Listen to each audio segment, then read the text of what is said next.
अस्सलाम वालेकुम first year के तमाम स्टूडेंट्स। जैसे कि आपकी न्यू बुक के अंदर कई ऐसे पॉइंट्स हैं जो कि पहले नहीं थे, और मैट्रिसेस के हवाले से एक नई वीडियो आपकी खिदमत के लिए, एमसीक्यूज के लिए बेहतरीन चैनल। आप इसे सब्सक्राइब करें और एग्ज़ाम के दिनों में और एग्ज़ाम से पहले ज़्यादा बेहतर है कि एग्ज़ाम से पहले हम चैप्टर वाइज एमसीक्यूज आपकी खिदमत में पेश करते हैं, और सही तैयारी ये है जो साथ साथ की जाए। तो नए पॉइंट्स के साथ मैट्रिसेस के ऊपर आते हैं और आपसे डिस्कस करते हैं, और बहुत से पॉइंट्स मैं आपको एक्सप्लेन कर चुका हूँ। इससे प्लेलिस्ट के अंदर बाकायदा फर्स्ट ईयर की एमसीक्यूज के नाम से बनी हुई है, जिसमें आप इससे पहले पार्ट दे सकते हैं, और वो बातें जो कि पहले भी इस बुक में थी वो सब आपको एक्सप्लेन कर दी हैं। और मैट्रिसेस के हवाले से नए पॉइंट्स आपके सामने, जैसे कि आपके सामने आ रहा है और इसमें लिखा हुआ है, if A square matrix then A के ऊपर टी का मतलब होता है transpose equals to A is called dash matrix. अब इस मैट्रिक्स में आपको नाम लिखना होगा, और इसके लिए आपको याद रखना होगा कि जैसे कि ए के ऊपर ट्रांसपोज इक्वल्स टू ए दिया है, यानी कि किसी मैट्रिक्स का ट्रांसपोज लेने के बाद अगर वो ए आ जाता है, यानी कि दोबारा वो ए आ जाता है, तो वो मैट्रिक्स। ये बात पहले बुक में बहुत छुपी हुई थी, और मैं अक्सर बड़े फख्र से अपने स्टूडेंट्स को बताता था, लेकिन अब चूंकि उन्होंने सभी को बता दिया है तो लिहाजा आप सभी को इस बात का इल्म हो जाना चाहिए। और सेकंड पॉइंट है, और सेकंड पॉइंट में वही लैंग्वेज होगी, इफ ए स्क्वायर मैट्रिक्स आपको देंगे या कोई भी ऐसा ऑर्डर दे देंगे जिसमें रॉ और कॉलम बराबर होंगे, और यहाँ पे जो चेंजिंग आ रही है वो ये आ रही है कि ए का ट्रांसपोज इक्वल्स टू माइनस ए के इक्वल दिया गया है, तो ये मैट्रिक्स ही कहलाएगा, लेकिन स्क्यू मैट्रिक्स के नाम से आ जाएगा, और ये फर्क आ जाएगा कि स्क्यू आपको इसमें ऐड करना पड़ेगा। तो लिहाजा दोनों बातें हो सकती हैं। नेम देके ये भी आपको ऑप्शन के अंदर दिए जा सकते हैं, और ये देने के बाद नेम भी आपको ऑप्शन में दिए जा सकते हैं। नंबर 3 पॉइंट से इसमें भी वही लैंग्वेज लिखी है, सिर्फ हमें ये देखना है कि ए का अगर स्क्वायर हो और वो मीन्स नल मैट्रिक्स अगर आ जाए,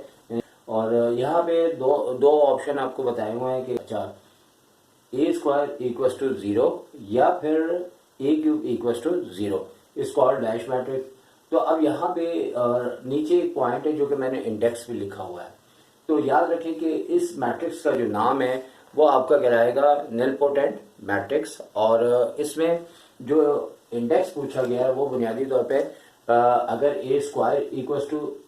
0 आएगा तो फिर इसका इंडेक्स 2 आ जाएगा, और अगर ए क्यूब करते हैं यानी ए को 3 टाइम मल्टीप्लाई करके अगर आपका नल मैट्रिक्स आता है तो इस सूरत में आपको जो है यहाँ पे इसका इंडेक्स 3 लिखना होगा। अब नंबर 4 पे आ जाते हैं, यहाँ पे भी वही लैंग्वेज है, इफ आ स्क्वायर मैट्रिक्स, और आगे आपको ए के ऊपर के प्लस 1 इक्वल्स टू ए, यानी कि यहाँ पे आपको इस तरह से करता है कि जैसे आप के कोई भी नंबर ले लें, जैसे 1 ले लें और 1 उसमें ऐड करना पड़ेगा, तो आपके पास अगर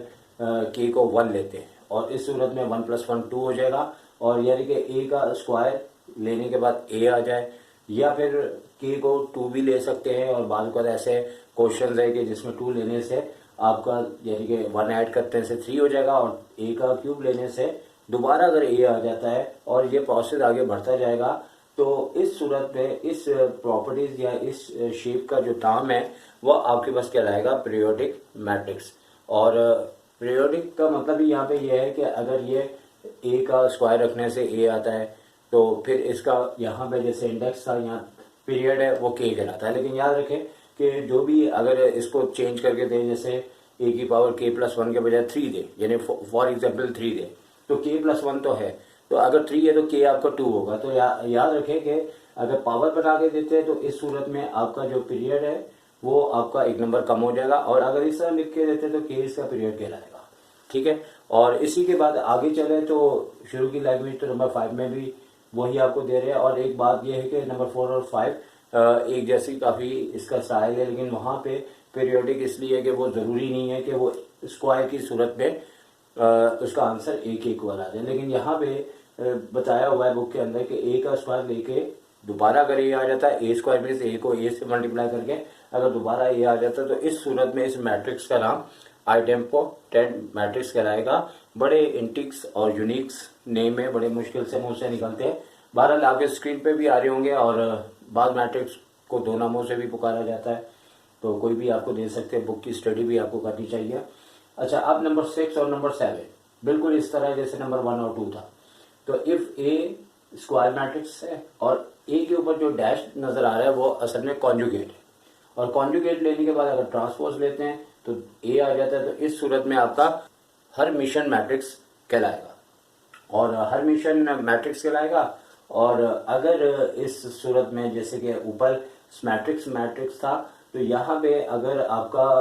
प्लस ए के बजाय नंबर 7 में माइनस ए आ जाता है, तो आपका सिर्फ स्क्यू का लफ्ज ऐड होना है, स्क्यू हर्मिशन मैट्रिक्स कहलाएगा। और इसको याद रखना है, और ये इसमें से मेरा एक अपना ज़ाती एक्सपीरियंस ये है कि कोई एक पॉइंट आपको आ सकता है। लेकिन ये बात नोट कर लें वीडियो को ख़त्म करने से पहले कि आपको नेम दे के ये ऑप्शन भी दे सकते हैं, या ये दे के इसके नेम भी आपसे पूछ सकते हैं। बहरहाल जिस तरह आपके सामने ये पॉइंट्स आपको पेश किए गए हैं एक मुख्तसर टाइम में, तो आप इसे याद करें, इसे समझें, इसे गौर करें, अपने दोस्तों को भी बताएं, अपने ग्रुप्स में भी लगाएं। क्योंकि देखो, ईमानदारी से अगर आप पढ़ोगे तो ज़िंदगी भर खुश रहोगे। तो ऐसा नहीं है कि अगर ये एग्ज़ाम में तो उसका कोई मज़ा नहीं है। जो मेहनत में मज़ा है वो कहीं पे भी नहीं है। और आप इस वीडियोस को ज़्यादा से ज़्यादा अपने कॉलेजेस, अपने कोचिंग, अपने मुख्तलिफ ग्रुप्स में शेयर करें, ताकि जो बच्चे MCQs को अच्छा पढ़ना चाहें और वो हमारे चैनल से फ़ायदा उठा सकें। इसी के साथ इजाज़त चाहेंगे। टेक केयर, अल्लाह हाफ़िज़।